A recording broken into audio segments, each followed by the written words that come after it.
At 11 o'clock in the morning on November 11, 1918, the guns went silent across the French countryside as World War I came to an end. Originally known as Armistice Day to honor veterans of that war, the 11th of November became Veterans Day in 1954 to honor all U.S. veterans.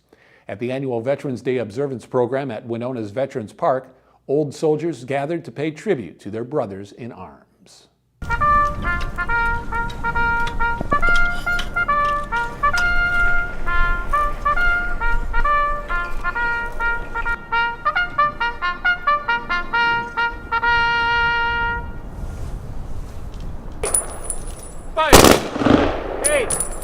Fire!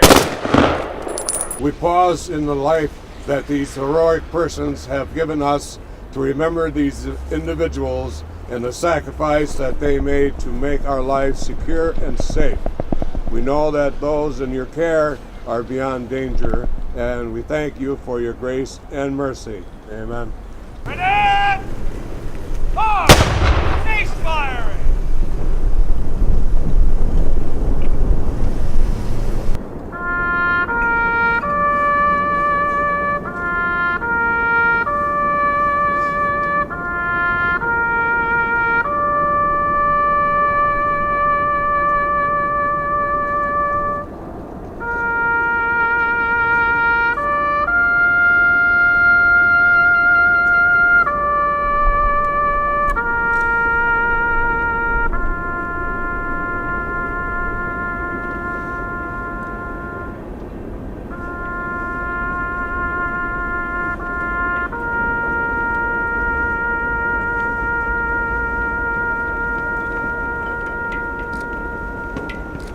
Retired Marine Lieutenant Colonel Roger Reitmeyer served in Vietnam. He said his patriotism stems from his father's side of the family, and he spoke of his uncles who fled Germany in the 1920s ahead of Hitler's rule. He also spoke about what Veterans Day means to him. It means so many things. It's a chance to honor my fellow veterans. We know what it means to serve. We love our country. I had a tour in Vietnam, 67-68 combat tour. I was an artillery forward observer, and I was in 12 combat operations plus a Tet Offensive of 68. And then I spent 23 years in the Marine Reserve as a weekend warrior, and my brother was a Marine, and this was natural for me. My mother didn't want me to go in the Marine Corps.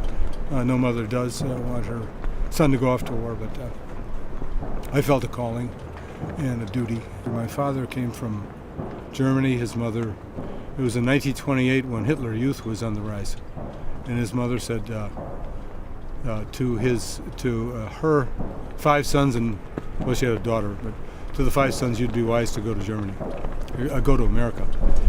And 3 of them took her up on that. She saw with Hitler Youth rising that her sons would be better off in America, and she was absolutely right. Because the 2 sons that stayed had to fight on the Nazi side, and their sister was threatened. They threatened, if you don't fight for us, something's going to happen to your sister. Mel Bailey spent a total of 6 years in the U.S. Army. 2 of those years were spent in Korea. Stationed along the DMZ that separates North from South, he talked about his memorable Thanksgiving of 1966. When I was there in '66, we had Thanksgiving dinner, went back to our billeting areas, and all of a sudden the alarms went off. They had been digging under the DMZ tunnel, several tunnels, 2 tanks wide and a tank high. They were planning to come south, and we ended up spending the time between then and after New Year's Day searching for tunnels and blowing them up. And I was in the 7th Infantry Division, which is along the DMZ. We had a lot of people infiltrating and a lot of people that were trying to escape from North Korea that the North Koreans were shooting. Back when the draft was going on, people understood exactly what the military was about, but we didn't get the high quality of people that we have in uniform today. Today, we don't have as many people who have served, who have experienced that, but the quality of people we have there is outstanding. The annual Veterans Day observance includes a 24-hour vigil where members of the public and veterans stand watch in shifts at the entrance to Veterans Memorial Park.